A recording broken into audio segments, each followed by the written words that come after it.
আপনারা না বানালে বিশ্বাস করতে পারবেন না এর থেকে কতটা ঘন দুধ বেরোচ্ছে।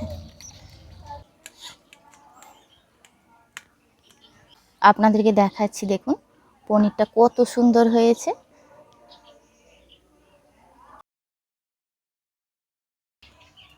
নমস্কার বন্ধুরা, আমার চ্যানেলে আপনাদের সবাইকে স্বাগত। আমরা কিন্তু দৈনন্দিন জীবনে এখন চা খাচ্ছি কিন্তু ভেজাল, আর সেই কারণে কিন্তু অনেকেরই আমাদের মধ্যে আছেন যাদের অনেক কিছু খাওয়াই বারণ। তার মধ্যে হলো গায়ের দুধের পনির। চলুন আমরা গায়ের দুধের পনির যাদের জন্য বারণ আছে তাদের জন্য আজকের এই রেসিপিটি হতে চলেছে। আরও পুষ্টিগুণ সমৃদ্ধ পনির হবে শুধুমাত্র সয়াবিনের বীজ দিয়ে। চলুন আমি কিভাবে এই সয়াবিনের বীজ দিয়ে আরও পুষ্টিগুণ সমৃদ্ধ এই পনিরটি বানাচ্ছি দেখে নেওয়া যাক। যে কোনো মুদিখানা দোকানে আপনারা বললেই কিন্তু এই সয়াবিনের বীজ কিন্তু পেয়ে যাবেন। আমি এখানে 250 গ্রাম সয়াবিনের বীজ সারা রাত ধরে ভিজিয়ে রেখেছি। খুব ভালোভাবে ভিজতে হবে, তারপরে কিন্তু এটা বেটে নিতে হবে। আমি মিক্সার গ্রাইন্ডারে দিয়ে এটা বেটে নেব। তার আগে কিন্তু এটাকে ভালো করে ধুয়ে নিতে হবে। এই যে উপরে যে খোসাটা, এই খোসাটা কিন্তু যতটা চটকে চটকে ধুয়ে বের করে নেওয়া যায়, দিলে কিন্তু অনেকখানি খোসাটা বেরিয়ে যাবে। এইভাবে কিন্তু কচলে কচলে ধুয়ে নেওয়ার ফলে এই যে দেখুন সয়াবিনের বীজ থেকে যে খোসাগুলো অনেকটাই আলাদা হয়ে যাবে।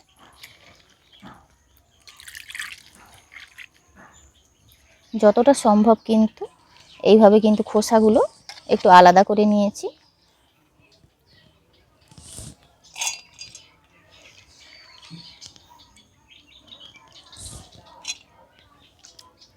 এইভাবে এটা আমি 2-3 বারে পেস্ট করে আনব। আর খুব ভালোভাবে ফাইন পেস্ট করতে হবে। একটু জল দিয়ে খুব ভালোভাবে সয়াবিনের বীজটাকে বেটে এনেছি। আপনাদেরকে দেখাচ্ছি কত স্মুথলি পেস্ট করেছি। এই যে দেখুন একদমই মিহি পেস্ট করে নিয়েছি। এবার একটা বড় পাত্র নিয়ে নিচ্ছি আমি, আর একটা পরিষ্কার সুতির কাপড় নিচ্ছি।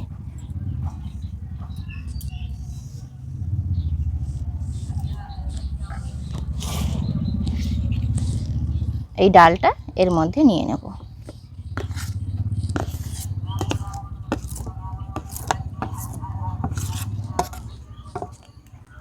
এটাকে সয়াবিনের ডালও বলে, তবে আপনারা ভাবছেন যে ডাল বলছে কেন।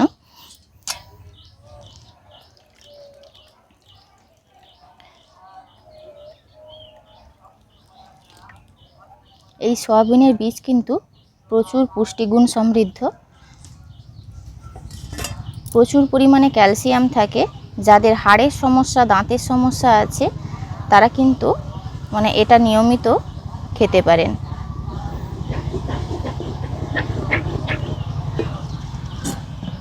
আর একটু জল দিয়ে দিচ্ছি।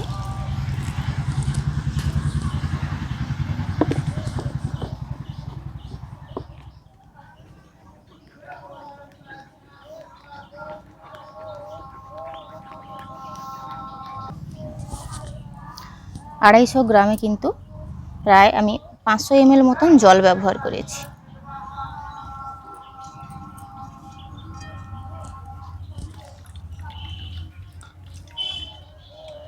দেখুন কত ঘন দুধ বেরোচ্ছে।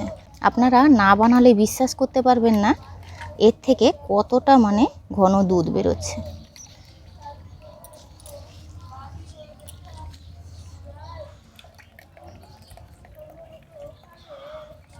আর এই কাজটা একটু সময় নিয়ে করতে হবে। এইভাবে চিপিয়ে চিপিয়ে যতটা সম্ভব দুধটা বের করে নিয়েছি। আরেকবার কিন্তু এই ডালটাকে ধুয়ে নেব।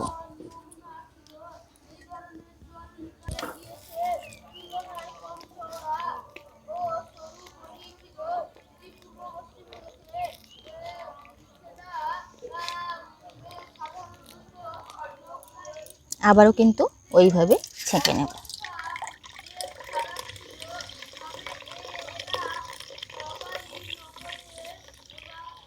এইভাবে চেপে চেপে পুরো কিন্তু রসটা বের করে নিয়েছি।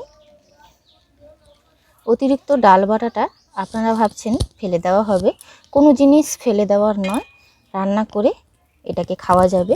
আপনারা রসুন কুচি, পেঁয়াজ কুচি, একটু চালের গুঁড়ো আর লঙ্কা কুচি দিয়ে এটা বড়া বানিয়েও খেতে পারেন। উনুনটা ধরিয়ে নিয়েছি। এই যে দুধটা আমি কড়াইতেই বের করে রেখেছিলাম, এটা বসিয়ে দেবো। যেইভাবে আমরা নর্মালি দুধ জাল দিই ওইভাবে কিন্তু দুধের মতন করেই জাল দেব। ফোটার অপেক্ষায় থাকবো। দুধটা ফুটতে শুরু করেছে, আমি মোটামুটি 1-2 মিনিট মতন ফুটিয়ে নিয়েছি। আর এই যে উপরে বাবলসগুলো উঠছে এগুলো কিন্তু এই খুন্তির সাহায্যে তুলে ফেলে দেব।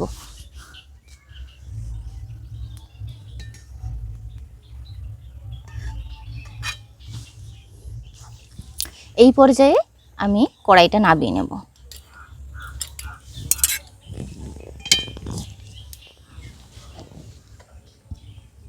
এইভাবে কিন্তু 2 মিনিট রেখে দেব। ততক্ষণে আমি ভিনিগার আর জলের মিশ্রণটা তৈরি করে নেব। এখানে যতখানি জল নিয়েছি ঠিক ততখানি ভিনিগার নিয়ে নেব।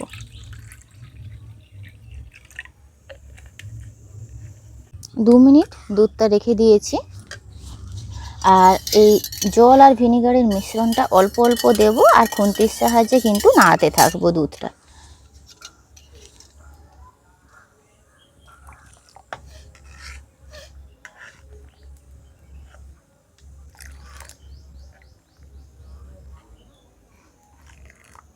এই যে দেখুন আস্তে আস্তে ছানা কাটতে শুরু করেছে।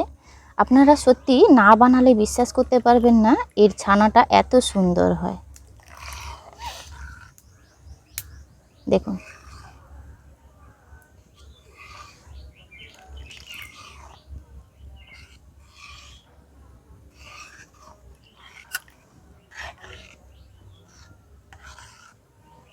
আর যতখানি এখানে ডাল নিয়েছি ঠিক ততখানি ছানা বেরোবে। এত ছানা বেরোয় এই সয়াবিনের দানা থেকে।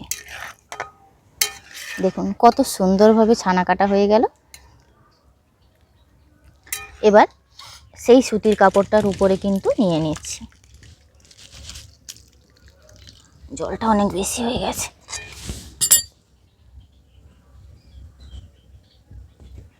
বড় গামলি হলে ভালো হতো। জলটা ফেলে দাও। হ্যাঁ হ্যাঁ ফেলে।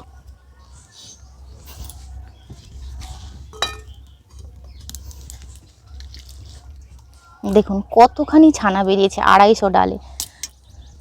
এটা এবার তুলে নেব।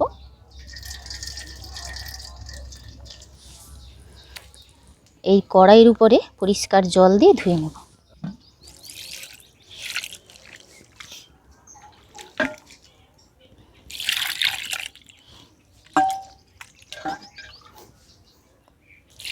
তবে আপনারা ভিনিগারের পরিবর্তে কিন্তু লেবু রস দিয়েও কাটতে পারেন।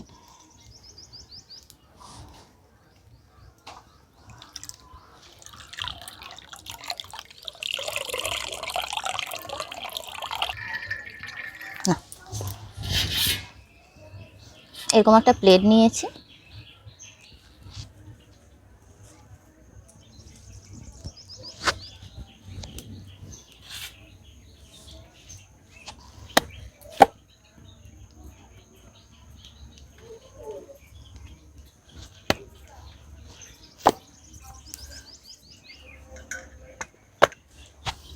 সমান প্লেটের উপরে রেখে আরেকটা প্লেট চাপিয়ে তার উপরে লোহার কড়াই, মানে আপনার কাছে যা ভারী জিনিস থাকে তাই চাপিয়ে দেবেন।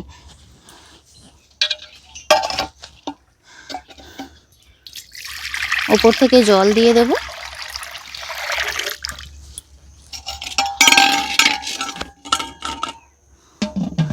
দশ 15 মিনিট এইভাবে ছেড়ে দেব। আধ ঘন্টা আমি ফ্রিজে রেখে দিয়েছিলাম। এবার আপনাদেরকে দেখাচ্ছি পনিরটা কত সুন্দর হয়েছে।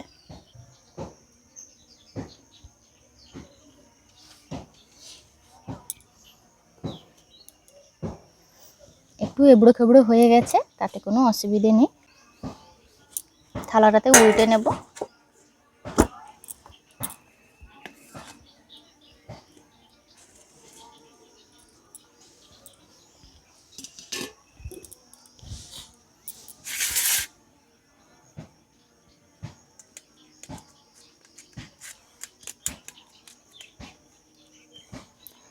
আপনারা কিন্তু ফ্রিজে না রাখলেও 10 মিনিট কিন্তু একটু ভারী কিছু চাপা দিয়ে রেখে দেবেন।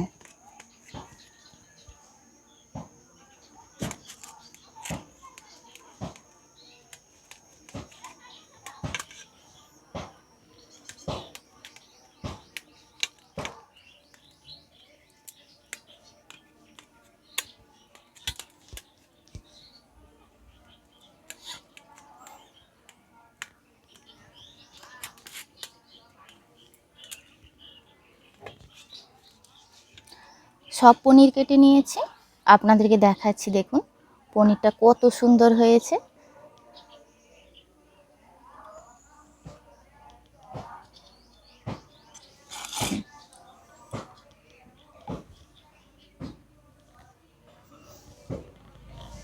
অবশ্যই ট্রাই করে দেখবেন।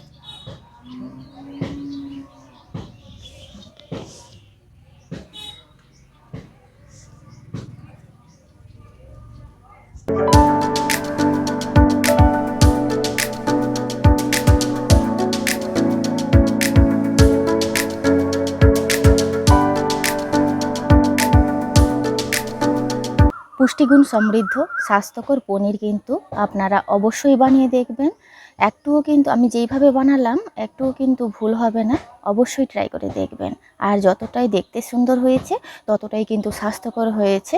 তবে 250 গ্রাম ডাল নিয়েছিলাম, সয়াবিনের ডাল, আর এখানে কিন্তু প্রায় 300-350 মতন পনির হয়েছে।